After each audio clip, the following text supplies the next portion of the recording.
Well, good morning. This is the second day of morning meditations, and I am back in my home. And funny enough, as happens, I could not find my microphone this morning. So that doesn't matter. We can still do it, no problem. But I just wanted to take a moment at the beginning of the day to go into the day with meditation, with a little mindfulness, and kind of recenter before Tuesday starts. Tuesday often is a day of catching up from Monday, which is a day of catching up from the weekend, which is a day of catching up from next week. And I feel like a lot of times we just kind of are always catching up. And we don't really take a minute to think about what's happening in the bigger scheme of things. So, the focus of this morning's meditation is again on what the brain is doing, because that is a common theme, and the brain drives almost everything we do. So, this morning we're going to be thinking about what is called our default mode network. It is the way that we think in default. So when our mind is drifting, when we are not having a focused moment on whatever, and as someone with ADHD, I have a lot of these moments. And the question is, what does our brain do? And just to be aware of it, what does our brain do when we're not thinking about anything in particular? And many people have argued or believe, and I am one of them, that this default mode network, the default mode that you think in, it actually governs far more than we think. It governs our responses to things, because no matter what we're doing, if somebody interrupts us or if we're having a moment of decision, that moment of decision is happening at the same time as our default mode network. So if our default mode is I'm angry, and because someone did something wrong, or I'm feeling resentful, we might not even be aware of it, because it's just kind of the background noise of our mind. And one of the really wonderful things about meditation is getting to know what you're actually thinking, what your default mode is. And that's so funny, because you would think that we're always aware of what our default mode is thinking, but is actually usually drowned out by 100 other things. So this morning, that's what we're going to be focusing on. We're just going to listen in on our default voice.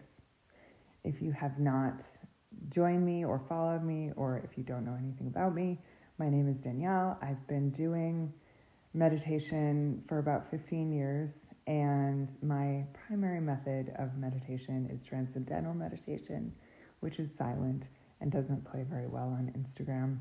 And so I'm going to be doing guided meditations here on Instagram.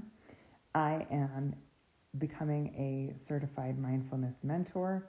That is not my profession, but it is something I care very deeply about, because I think this is one of the things that can create the most profound change in people's lives. It has definitely created a profound impact on mine, just being able to be aware of the clutter of thoughts. If you've seen the ADHD videos of people's internal monologue, sometimes dialogue, sometimes cacophony of voices, that is what I have spent the last 15 years attempting to get in touch with and address. And for the most part, I struggle with it all the time still. But at least I'm able to be more mindful of it and able to be more constructive. Because with awareness, you can actually do things about it. And that's what we're going to be working on over the course of this series. So thank you again for joining me this morning at 7. I know it's early for some people and not for others, but it's just a nice time for me to start my day and to start it with you. So with that, we are going to take a breath in and then take a pause at the top. And then this morning, we will sigh out with an audible sigh. And that, unless obviously you're listening to this next to somebody who's asleep.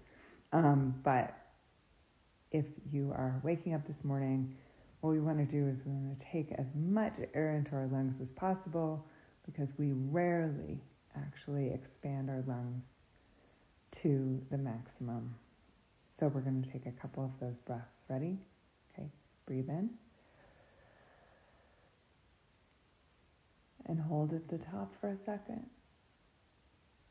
And then, just a sigh. We'll do that again. And then a sigh out. And breathe in.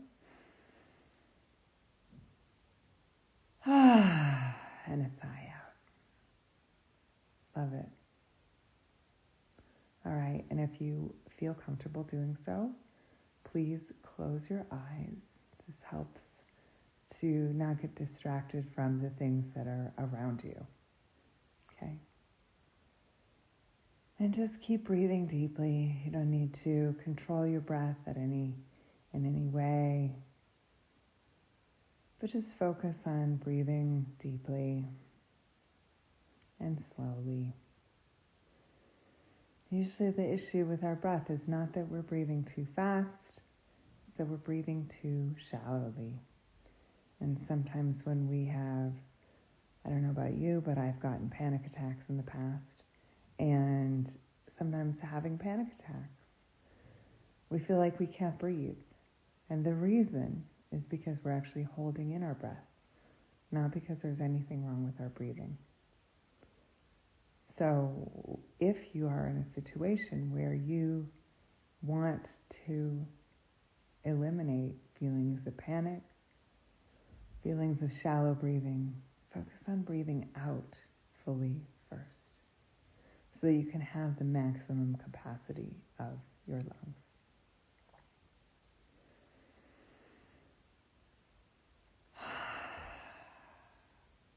So nice. Okay. And now we're going to do something that's uncomfortable for many people.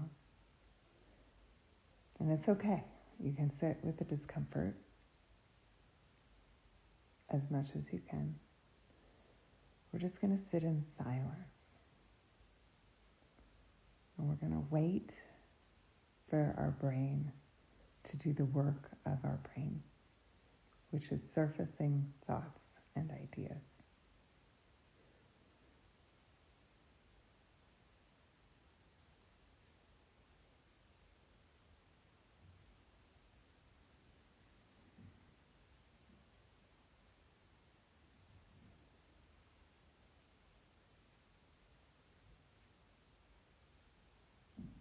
Have you been getting a thought or an idea?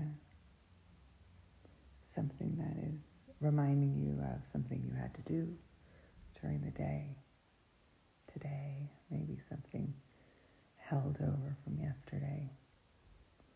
What's your feeling about that thought? You don't have to type it or share it, just knowing and thinking about it. What is your feeling about that thought? Are you mad? Are you ashamed? Do you feel guilty? Do you feel joyful? Do you feel optimistic? What are your feelings about the people in those thoughts? your running story about the people in those thoughts.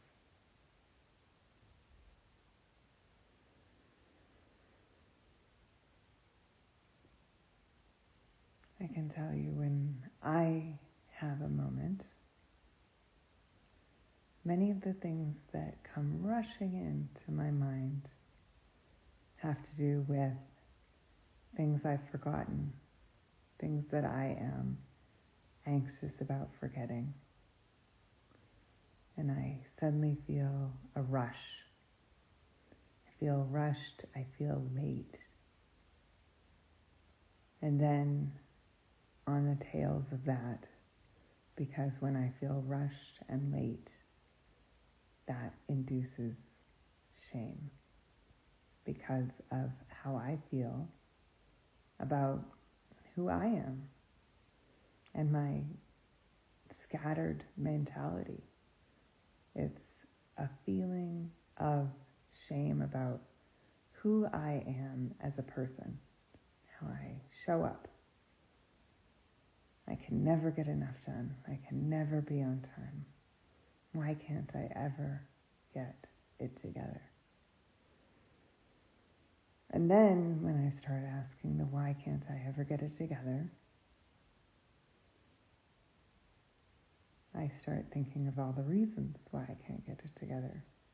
And usually that involves looking around and saying, well, I couldn't get it together because this other person did this. Or this other person didn't do this.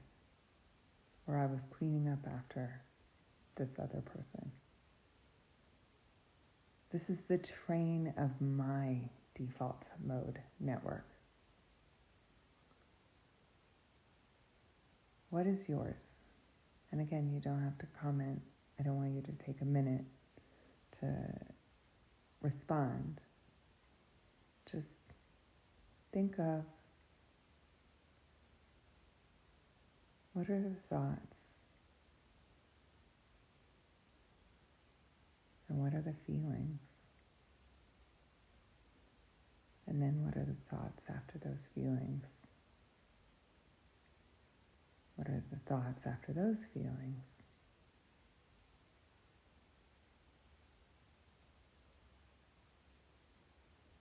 And we'll just sit with this quietly for a moment, investigating the train of our thoughts and feelings.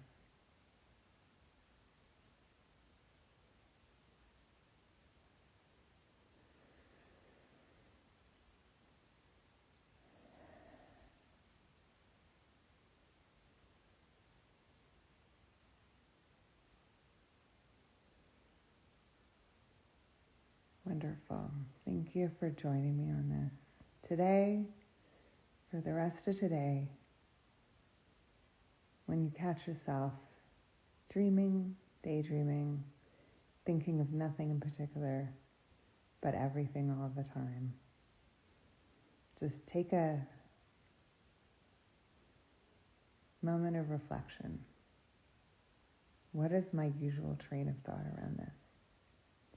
How do I usually feel? Name the feeling. Are you rushed feeling? Are you ashamed? Are you anxious? Are you angry? Are you sad? Are you hurt? Are you joyful? Are you excited? What are the thoughts that are leading you to that? Are those the thoughts that you want to be thinking in the background all the time? It's like the other day I was at a bus stop. There was a guy playing speed metal on a JBL speaker. It was very loud.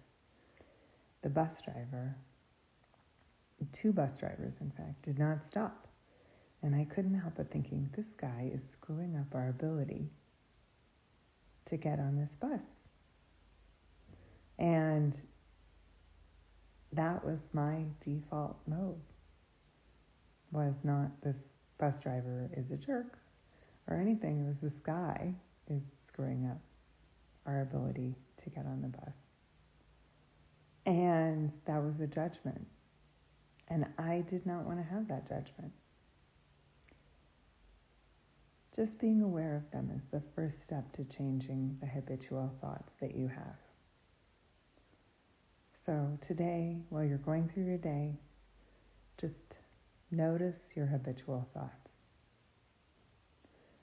Join me again tomorrow at 7 a.m. Pacific time, and we will be doing another live meditation.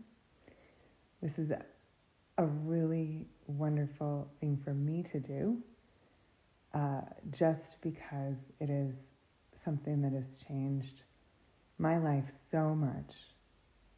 And being able to bring mindfulness and awareness to other people has been one of the great joys of my life. And so I hope that you find it useful and that you carry this with you on your day. Thank you. See you tomorrow.